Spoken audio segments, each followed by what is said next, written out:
Welcome to the fart party. Fart party. A fart party is when we watch some bad movies. It's usually... You force us to watch. Well, I thought you...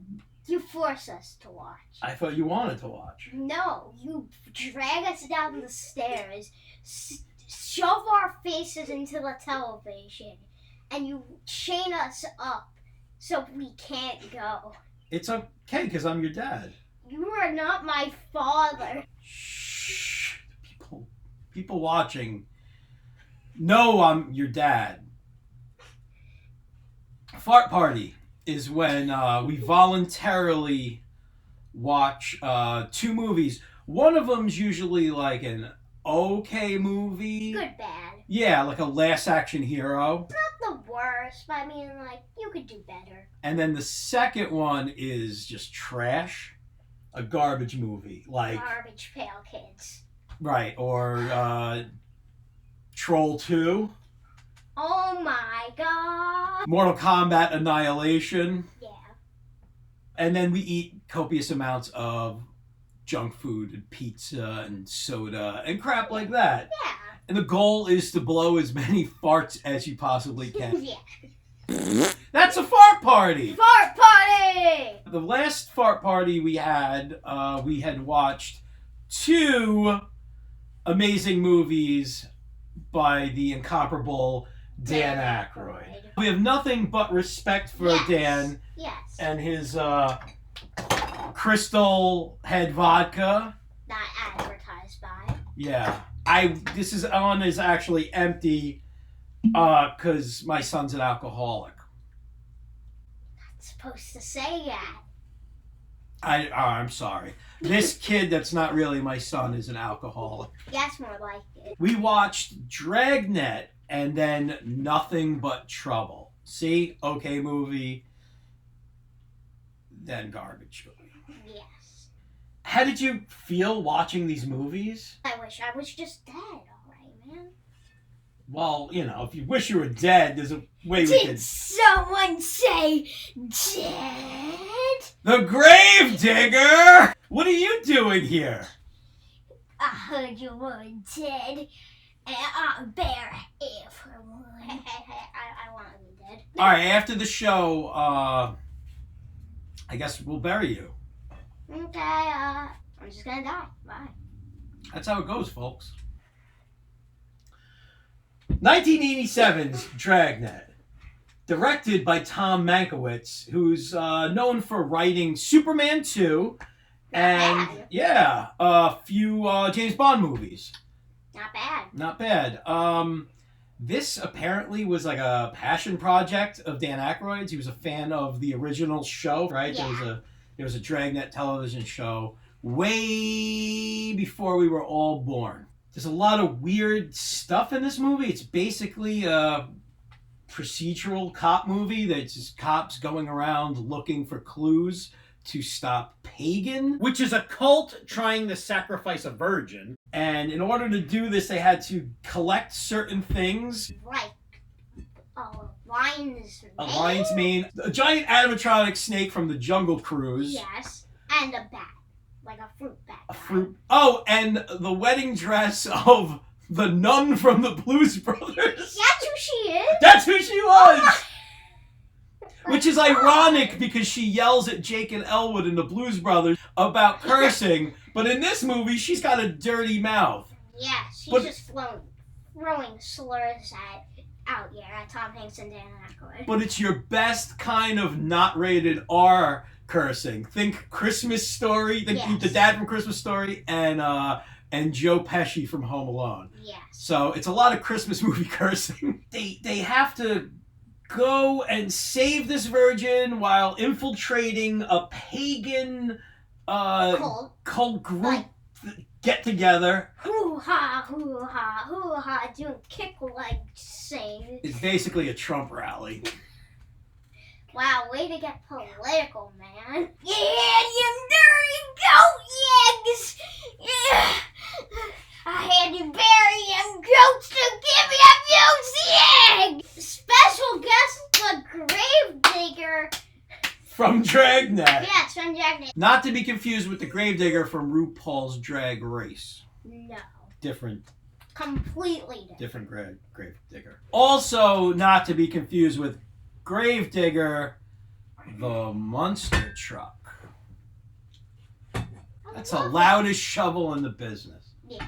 Like, come on. Come You on. have to be quiet before you. So you gotta start banging your shovel on it. Go dig a grave. Come on. Go to put down my shovel somewhere. Go dig a grave for yourself. Okay, bye. Goodbye, Gravedigger. Oh, he's going down the hill to his little shack. Oh, that's a nice It's a cozy shack. yeah. Bye, Gravedigger. See you later. It's a cozy shack. It's where he makes pudding. Homemade pudding. Some of my favorite parts in this movie were when one of the bad guys, the big giant guy from Superman 2, he is being interrogated by Pep Strebeck. Yes. And Pep's interrogation skills involve him slamming this man's testicles in a drawer. Like a desk drawer, just plopping them in there. And then he slams the drawer.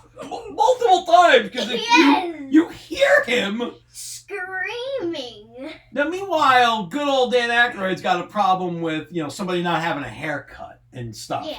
But slamming a guy's balls in a dirty drawer, That's okay. That's okay. that flies with Aykroyd. He's fine with that. Yeah.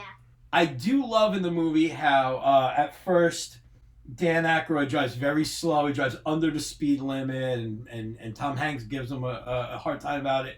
But later on, He goes complete bonkers because his girlfriend got kidnapped. So he's just... yeah, the virgin that was going to be virgin. sacrificed becomes his girlfriend. And then gets kidnapped. Yeah, and he becomes all of a sudden Elwood Blues behind the wheel. Yeah.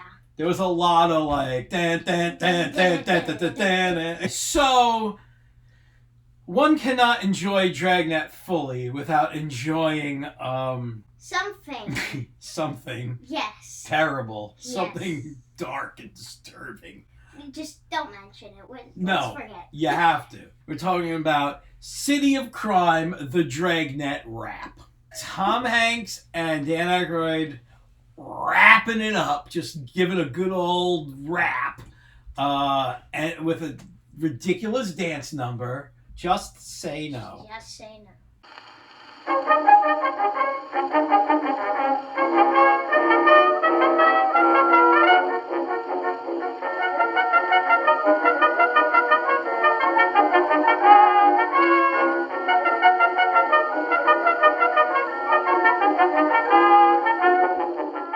So, now that we're done with Dragnet, what's else to do?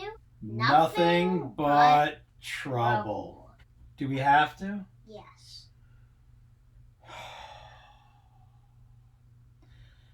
Nothing But Trouble is a 1991 film by Dan Aykroyd. Actually written and directed. Double. Yeah, and starring Yeah, he's just taking over.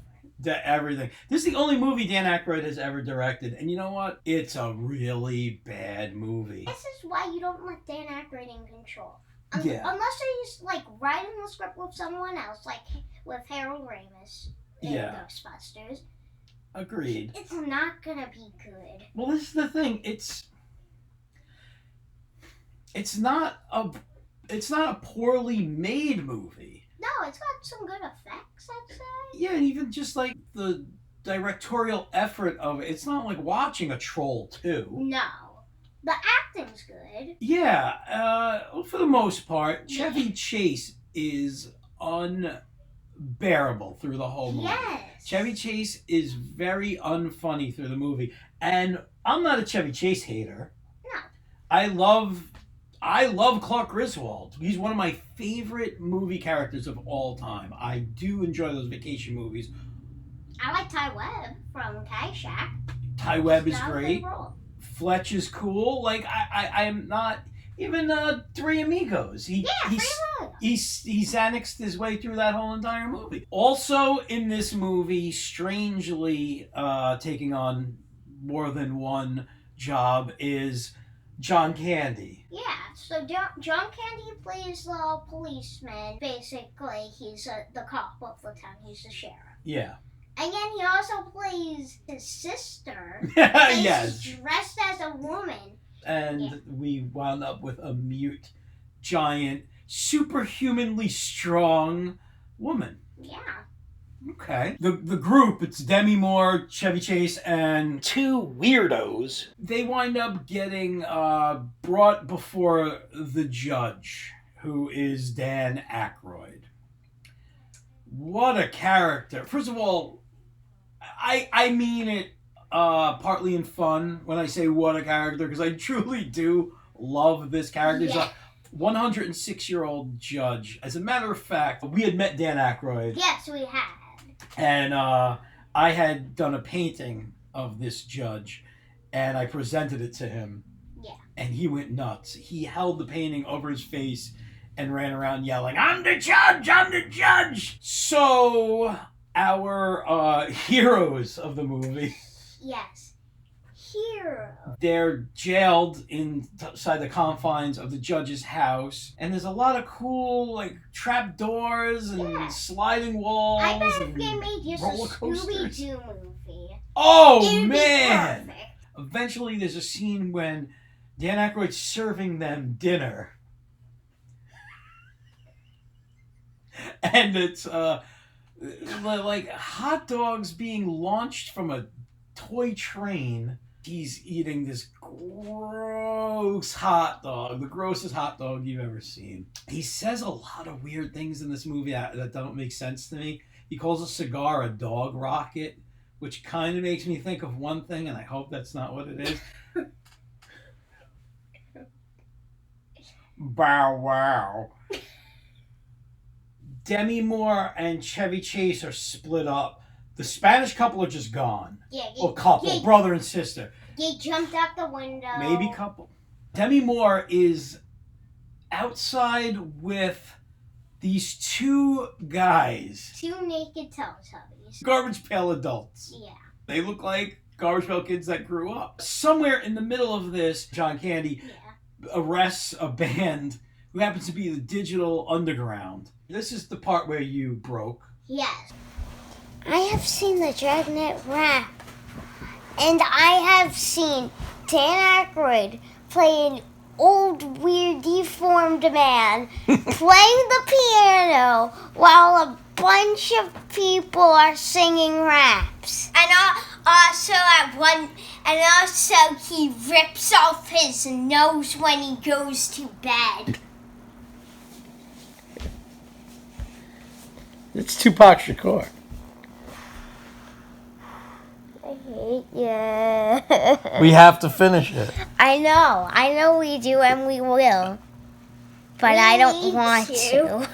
We have to finish it. Shh, we won't talk about it anymore. Other than one of the coolest parts of the movie, one of the guys in the Digital Underground takes off his sunglasses, and underneath Or a pair of sunglasses. Now, this is a movie where they probably spend a ton of money on these silly gadgets and practical effects, and that one thing is the funniest part. It's the best. Hey, what's that hand? Oh! Okay, and this is happening. And bye. Okay. I don't know. I don't care. This movie sucks. This movie sucks. I want to die. You know what? I'm just gonna run through the wall and hope I die. Bye. Bye. It's okay. He's not really my son.